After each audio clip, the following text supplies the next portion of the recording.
Well, hi there. I'm Elizabeth Din, KOIN 6 Evening News anchor, and welcome to this next edition of KOIN Conversations. I want to bring in my guest here, and this is Diana Alberg of Auburn Wax. Hi there, Diana. Hi. Thanks so much for being here today here at KOIN.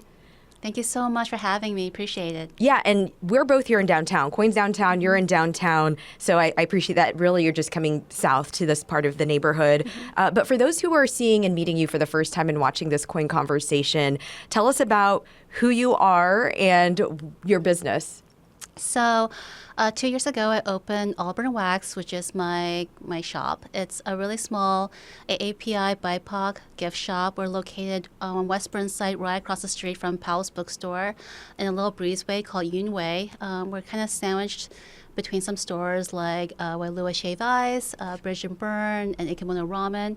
On the other side of the street, which is Harvey Milk, we also are near Portland Gear. And so we're in a really great location. My shop primarily works with local artisans that are API, BIPOC, or queer. And we're really trying to advocate for local artisan work, as well as promote a lot of our beliefs that Portland is a great city and that people should shop and eat here and travel here.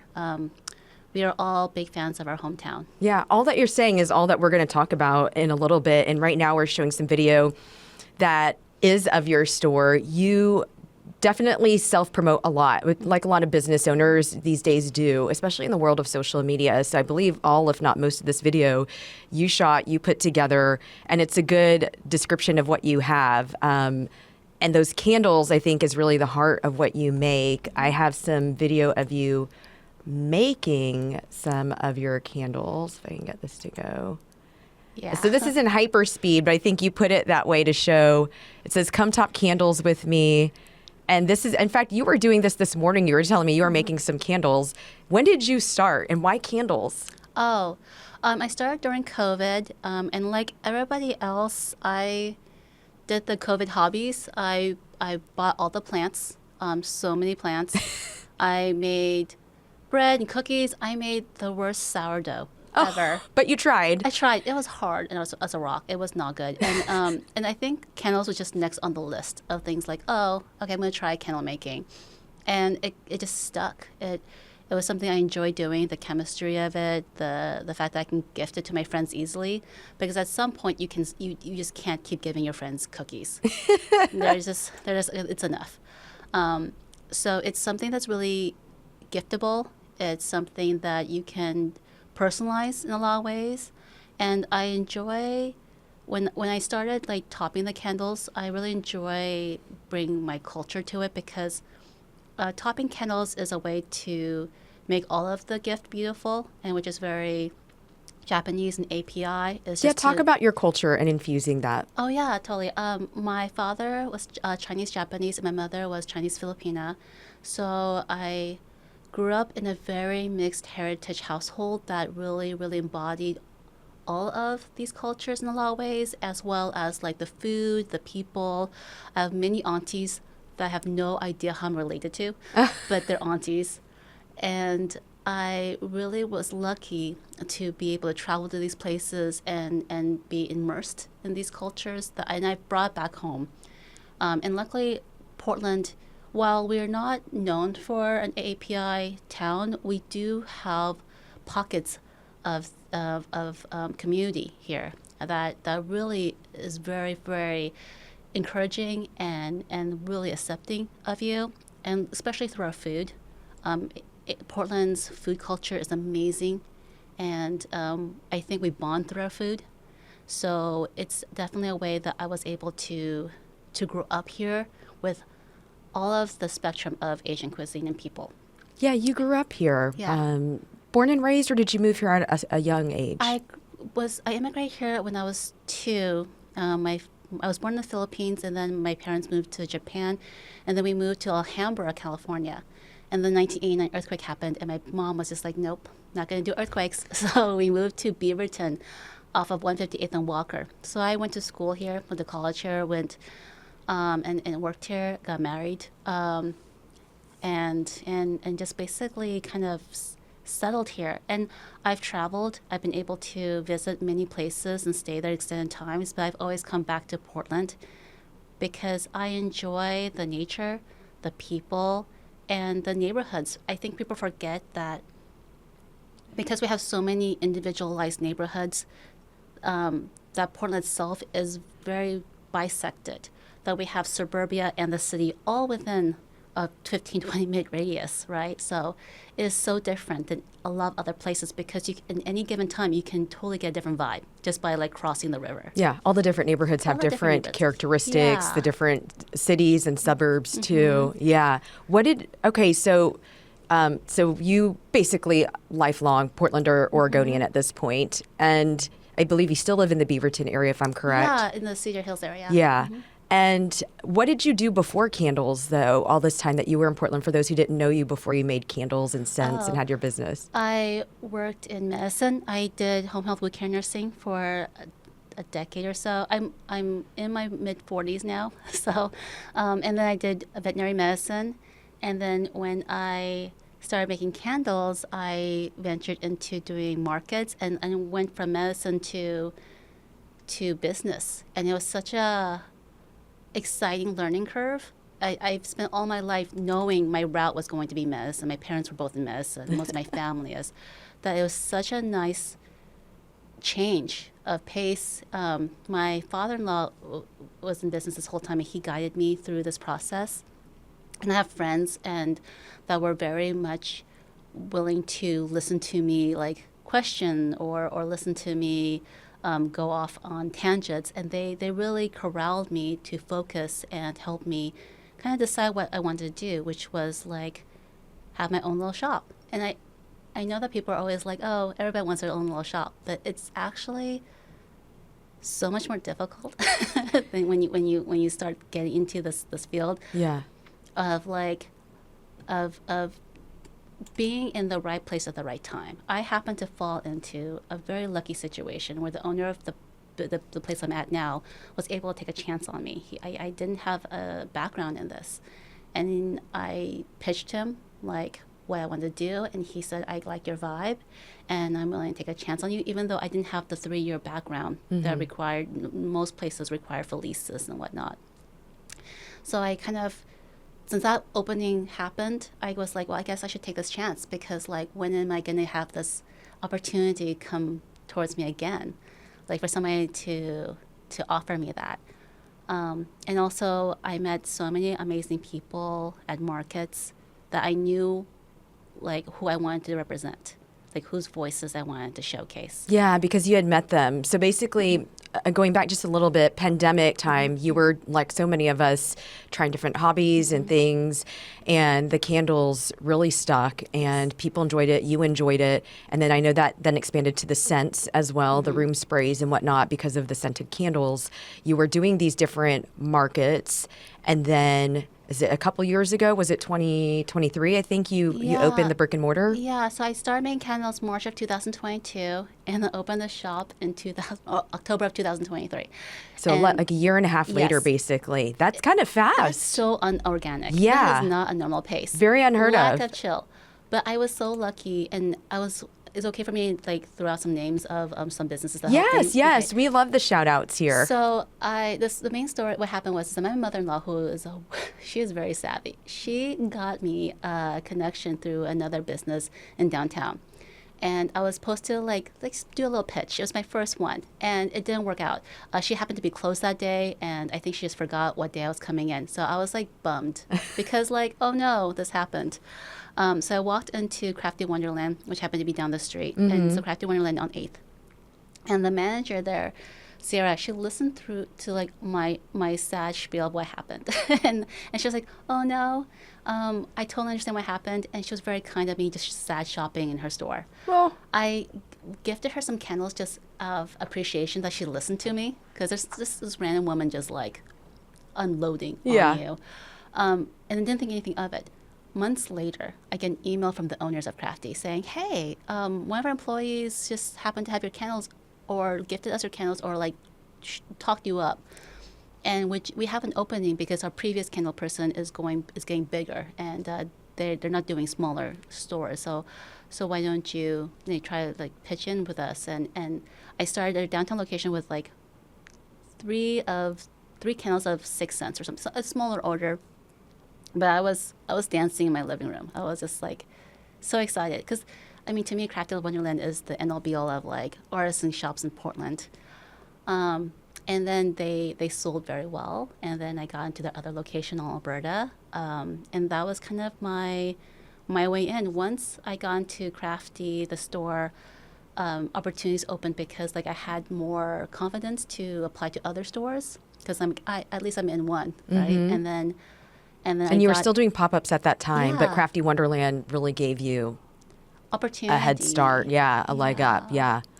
And then I happened to be like at other market, like the Crafty Wonderland market itself. They do host two events a year seasonally. So much exposure. Yeah, and then luckily, like a studio, they were looking into working with other local artisans for their gift shop that had a big showing of the Coraline movie, and like they had a thing at Mopop in Seattle where they had an exhibition for their like 20th anniversary. So, and that's Leica, which is the local animation movie company that's based in Hillsboro. Correct, yes. So then that's how you got introduced, was through a market that Crafty Wonderland did, and then they were partnering, you said, with the Coraline Anniversary, which is a Leica movie. I think that's their first one, that right? was their major one. Yeah, their major one. Yeah, they have 5 other movies, but and a new one coming in next year or this end of this year. But You say that, and I see I'm pulling up video because that spurred it's been a few years now of collaborations. You're on Leica's website Yeah. because you've made candles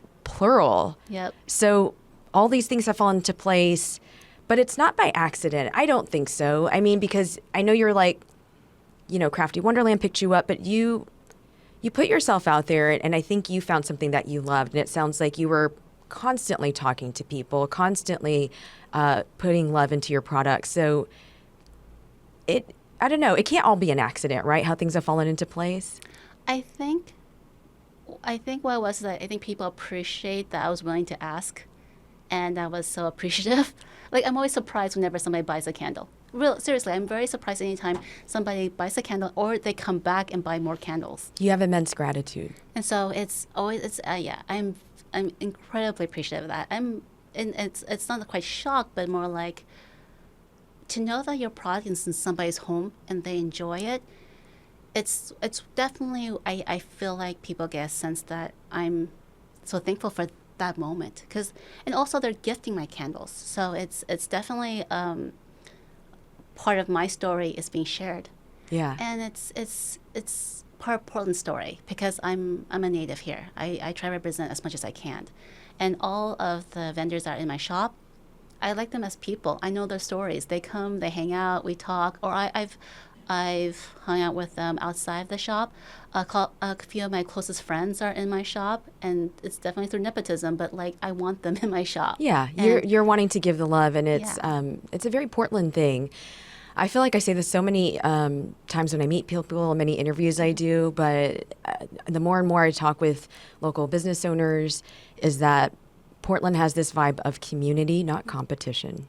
Yeah, we're a little big city.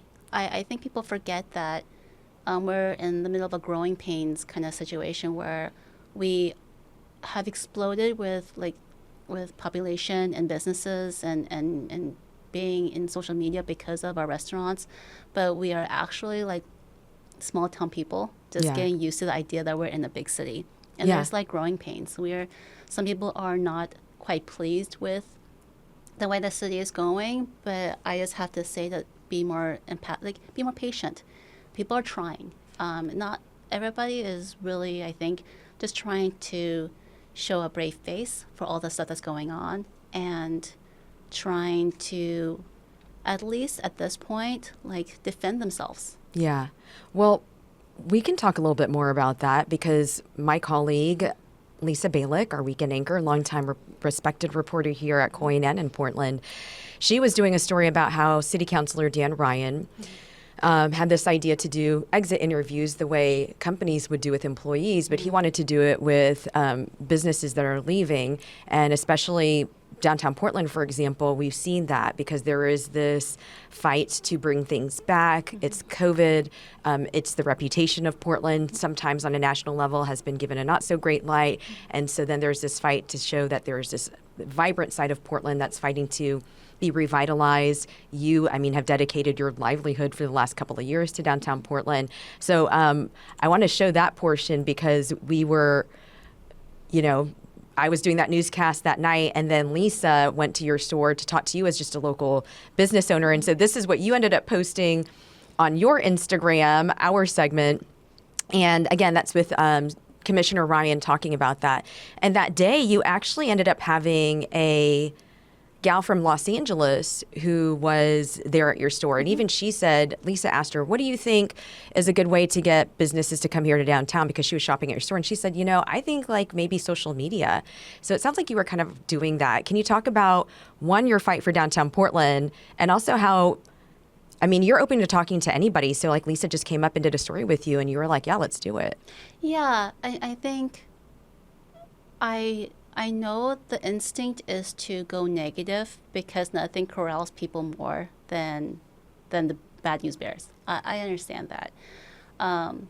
But I think people forget that every time you say something negative and it's shown nationally or even in a local area, that prevents people from wanting to come here. And that affects, our tourism, our restaurateurs, stores, and we pay quite a bit in taxes. The local businesses here we have one of the highest taxes in Portland Metro in the country, and that money funds like programs and things that we need to have done, like PBOT and all the things, the streets being rebuilt and things being fixed. So every time somebody says something negative, it does have a direct correlation with like a downturn in Portland tourism and stores making it. So I think people forget that yeah, you can jump on the bandwagon of like, let's put everything down Portland. We do have issues. We do have a houseless problem. We do have a drug epidemic kind of that does need light to be shown. We do need representation more in our city council and our local like businesses that are face fronting. But it's not always the thing that needs to be said because people know, people are aware. So why not try to bring some positivity and bring people in and seeing that in actuality, it's a little different than what is presented out there. Mm-hmm. And your store is an example of that, like in this story right here when Lisa talked to you. And this is that gal who was visiting from Los Angeles that day. And she was the one who's saying, yeah, maybe it's like exactly what you're doing. It's that recipe of, you may be just one voice, but one voice that you're saying there's some negative stuff, but the way you combat it is with just every moment you can say the positive things and the things that are really great about the city and about your shop. I think that really is one person at a time, one post at a time. You're striving to make that difference, to be that voice. Well, and I just feel like I have a chance to say something. I do have a location that's really, really, I get a lot of foot traffic. Mm-hmm. And I do get tourism. And so I get people who are like, oh, my relatives told me that I should be really careful being here. Mm. And I'm kind of like, oh, no, I'm sorry if you had to wait 10 minutes for brunch. But it's not as bad as it seems. It can't, not to say that aren't issues. I don't want to hide that or belittle that. But there has to be some ambivalence to it as well from what national news has said about us, or our administration has said. We have to like see things for our own eyes. Yeah. And you, yeah. I didn't mean to cut you off, but I have this video of when the mayor, Keith Wilson, and his staff, you caught their attention, and that says something. I think you go back a few years ago, could you have imagined that your love for making candles not only meant that you'd have a store and that you'd be selling your candles and your scents, but that you'd be supporting other businesses, and you're kind of a spokesperson for the city of Portland? Oh, no, not, well, I'm not sure I'm a spokesperson, but I definitely wasn't expecting this life change. And my husband even, who left his job to help support me and is at the shop every other Shout out day. to Brian. Brian, yeah. Brian with a Y, you guys. If you ever see Diana's not there, it is likely Brian. Yep.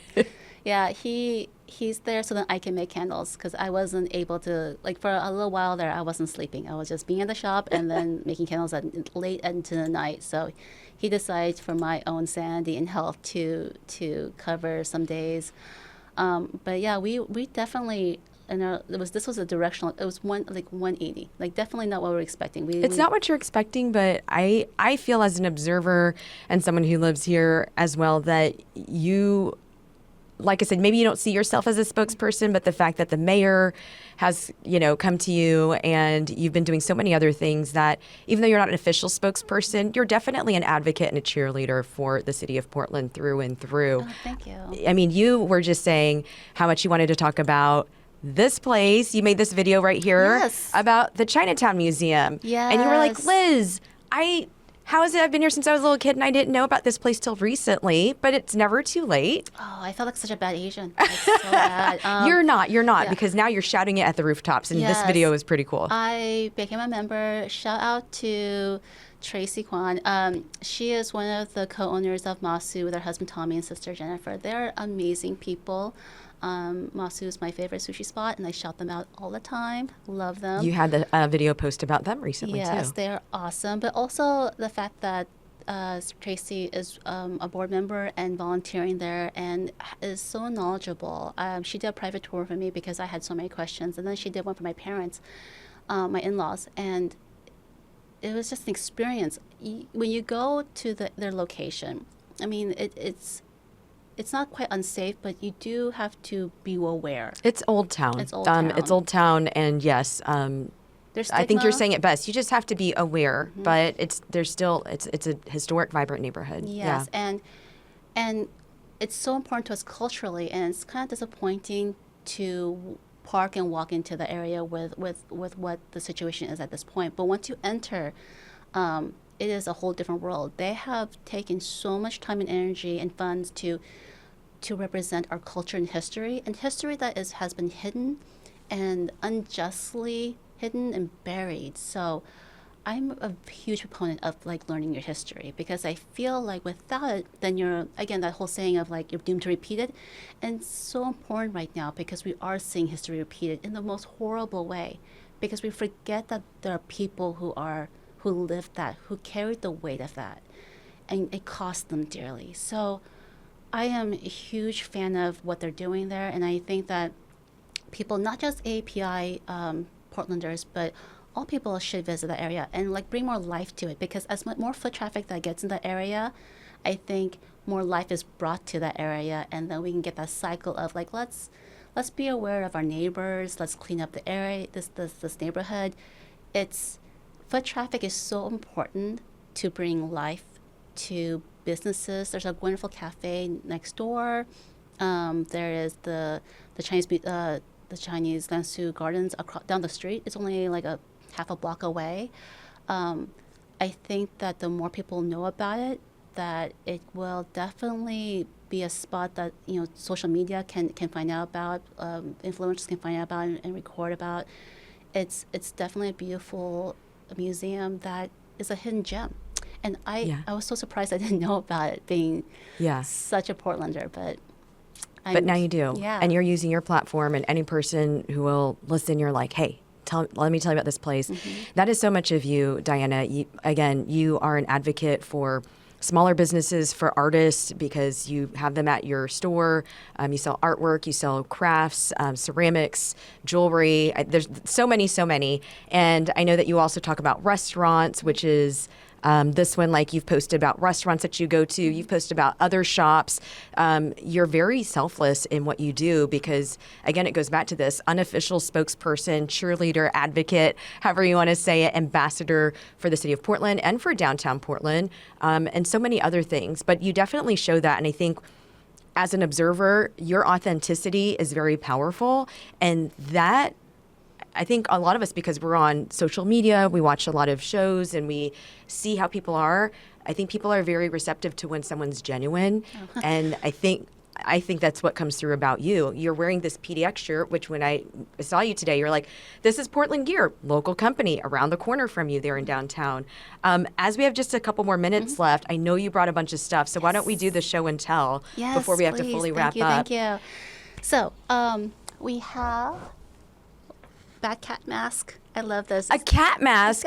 See, I have a dog, so I didn't even know this is a thing. Oh, it's so cute. So What in the world? it's 3D printed with PLA, which is a compostable material. Can you hold up a little higher? Totally. It's made by Dr. Cameron Larson, who's a veterinarian I used to work with, and I have quite a bit of his products at the shop because I really want to recommend using PLA or using unusual ingredients and materials for their crafts. I love the idea of something so easy to something so lightweight and something so cute. Okay. So what else do you have? I have a local artisan named Jenny Da who does really beautiful stickers. She's Cute. a wonderful artist. Oh my gosh, those are high quality. I know, and I saw recently she was drawing one with more cats because I always ask people for cats and pet things. I should have named the shop Cats and Corgi Butts, to be honest, because that's basically what's in my shop. Earrings by another local artisan named Taylor, and her company's called Evil Eye. And then let me move over here. I have my own candles, of course. And you do them in different containers too, which is so cool. One. My husband Brian, shout out to shop husband Brian, he hand pours the concrete in our garage. Oh wow, I didn't know that. Yeah, he actually was kind of worried when I first started bringing concrete home because I watched so much true crime. But he was kind of like, "What's up with something going to happen to me?" Yeah, but I'm like, that's what you do. Fine. You watch true crime podcasts, you said, or shows, and then top the candles. Yeah. So these are great because once you're done with the wax, the oil gets absorbed into the concrete, so it becomes a diffuser.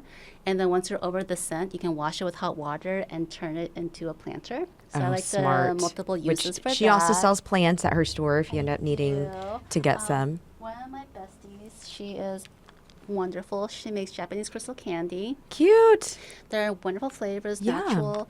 And she does recommend people to pair these with tea. They're a traditional Japanese candy that isn't too sweet, which is the best compliment you can give to a Japanese dessert maker. Yes. But they're usually paired with something more muted or a little bitter, like a matcha or green tea, and really elevates the flavor for both. She's in my shop and a couple other shops as well, and you can find her at markets. I'm down to just a minute, so I don't know if you want to do a quick run through of are there a couple more items that you want to for sure bring up? And lastly, this one is a ceramic made by a friend of mine named Claire. She is a local nurse practitioner, and she started picking this stuff up, ceramics, during COVID as well, and her pieces are beautiful and one of a kind. Yeah. Okay. Did you have the card too? The postcard? Yes. But this did well during the holidays, and this is also a Portland-based artist because... I think it's buried in one of the projects. Well, maybe I can bring it up afterward and show people, but it says, I think, Greetings from War-Torn Portland, which is a play on the president had said it's a war zone, and it ended up being a very good-selling holiday card, and people sent it, and I think it raised money for charity. We'll trying to raise funds. It's okay. I'll find a way to put it up on the screen afterward. It. She is trying to raise funds to have a billboard. Mainly so we'll see if that pops up. Yeah, she mainly wants to just show that people have a sense of humor in Portland. Well, Diana, obviously we could do another half hour easily. Maybe next time we'll do a conversation at your store. That would be cool to really show it around. I did my best to show what you have and what you do. And again, you are just full of Oregon and Portland pride. It just beams from you and your products. Thank you so much for being here to talk with me, to show off some of your products, some of the products that you root for. And I encourage people to go to, it's at All Burn Wax on Instagram. You also have your website. Are you on TikTok too? I am. Okay. It's so hard. Okay. All good. I see you doing it. So go support her in all of those ways. And Diana, thank you for being here to talking about all things products and the city and the state. Thank you so much for your time. And if you want to support her, it's Diana Alberg. She's at All Burn Wax. Thanks again, Diana. Thank you.